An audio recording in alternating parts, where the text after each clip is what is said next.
with congregations across the nation, both last week and this week, in commemoration of Shabbat for reproductive rights. This past week, Saturday Night Live celebrated their 50th anniversary. It's a little strange knowing that I'm older than Saturday Night Live.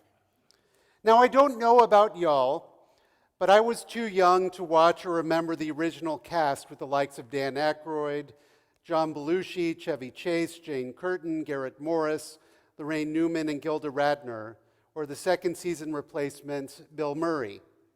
But I do have distinct memories of enjoying some of their later films, like The Blues Brothers, Stripes, Ghostbusters, and of course the great classic Animal House, which I have not shared with my children yet. I was more of a mid-'80s SNL fan, with Eddie Murphy, John Lovitz, Nora Dunn, Jan Hooks, Al Franken, Phil Hartman, Mike Myers, Dennis Miller, and Dana Carvey. Though in the interest of full transparency, my family does have a personal connection with SNL. Believe it or not, Joy, my wife, went to high school with Kenan Thompson, and they were in marching band together. But back to the original cast. It was only in later rewatchings that I had the chance to see some of the most famous sketches, like John Belushi's Samurai Taylor and Gilda Radner's Emily Latilla, who would be brought on to provide an editorial reply to Weekend Update. One of them, she was replying, as she said, in reaction to a call for less violins on television. Emily gave a very impassioned editorial explaining why kids should be exposed to more classical music, not less. It was only after the Gilda Radner character really got going that Chevy Chase tapped her on the shoulder and explained that actually they were calling for less violence on television. To which Emily famously replied in her meek voice, "Oh, that's different. Never mind." I think about this sketch occasionally because it reflects what happens when people argue not with each other, but instead past each other. Last year, your clergy team was invited to go to a Toastmasters event at the JCC where Jim Pillen, our governor, was speaking. He spent time talking about water rights, farming, retaining students post-college in response to the brain drain, and other issues. Later on during the Q&A, he was asked about the issue of abortion, to which the governor responded something to the effect that there would be less abortions if people respected their mothers more. I'll be honest, that was sort of an aha moment for me, where I realized, like Emily Latilla, we have been having two different arguments at each other, but not with each other. But more on this in a moment. I want to take a moment before we dive into this issue to tackle something that comes up almost every time a rabbi speaks from the pulpit about charged issues such as these. The response tends to fall in one of two categories. The first is, "Thank you, Rabbi, for supporting my beliefs." And the second is, "Rabbi, don't be so political from the pulpit." When it comes to politics from the pulpit, there is a general misconception. According to the IRS code, as a 501c3 organization, we are forbidden from endorsing candidates for office. We can hold debates between candidates for office, but all viable candidates have to be invited to participate. We can also welcome elected officials to speak to the community, but we cannot actively endorse or show preference for any candidate for office. But that is rarely the issue. More specifically, where folks get uncomfortable is when they hear something from the pulpit they disagree with, which is valid. Many are here to have their souls uplifted. They are focused on the life of the Spirit and want to engage in the sacred work of prayer and want to simply leave the outer world outside. The challenge is, Judaism is concerned with our whole beings. And more than that, it is concerned with all aspects of our lives, not just the lives of our spirits. It is also about how we conduct ourselves in the greater world and how the greater world conducts itself as well.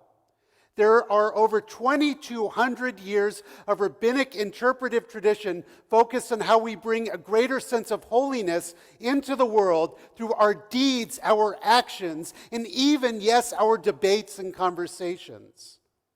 This is reflected in our parashah, our Torah portion this week, Mishpatim.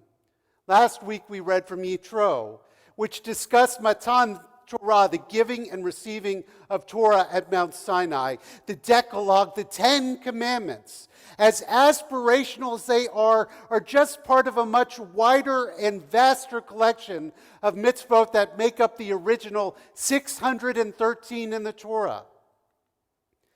All told, there are 53 of the 613 mitzvot in this week's Torah portion. As the Plow commentary notes, the covenant code now turns to cultic ritual and worship-related laws to the sabbatical year, a repetition of the Sabbath injunction, the first mention of the three shalosh regalim, the three pilgrimage festivals, rules of sacrificial offerings, and for boiling a kid in its mother's milk.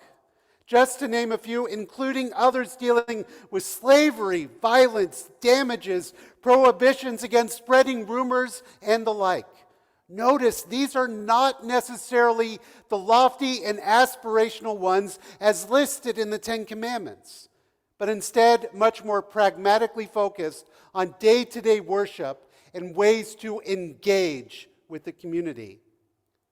This is all a roundabout way of saying that the Torah and her subsequent rabbinic interpretive tradition are really designed to focus on the everyday task of living a meaningful Jewish life.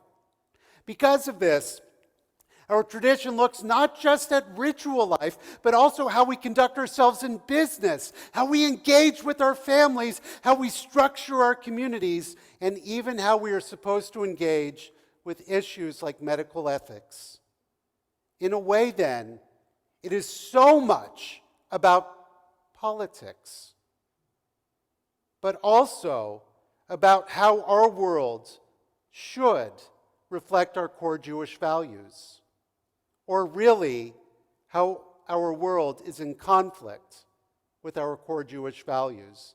What I can tell you is I am not here to tell you that your beliefs or practices are right or wrong, nor am I here to make you feel guilty or excluded because of what you believe. My goal, as always, is to teach about what our inherited tradition has to say about any given topic, to provide you with resources to help you make more informed decisions. This is why every year Jewish communities across the nation on Reproach Shabbat talk about abortion, not because it is a political issue, but also because it is a Jewish one. Now, we have spoken before about what Judaism does and doesn't have to say about reproductive rights. We have told and shared personal stories on this very issue. Last year, I even shared the journeys Joy and I went through, which included 2 miscarriages from planned pregnancies. But tonight, I wanted to focus on Emily Latilla and our cross argumentation. What I mean by that is all too often the argument against reproductive rights is not only that abortion is murder, which according to Jewish tradition it is not, but also that all pregnancies are viable. And according to some, a gift from God to be cherished no matter the circumstances by which it arose. That is what I think the governor was getting at, which is why there are some in the political arena who are mistaken in their belief that the body takes care of it when it is not meant to be, or that abortion is murder. It is more about control than reproductive rights. The reality is Jewish tradition understands that not all pregnancies are created the same, and that until the crown of the head emerges and the baby takes its first breath, the potential mother's life always comes first. That being said, there are limitations placed by our tradition, and where we find arguments are mostly along the margins of where those limitations should be drawn.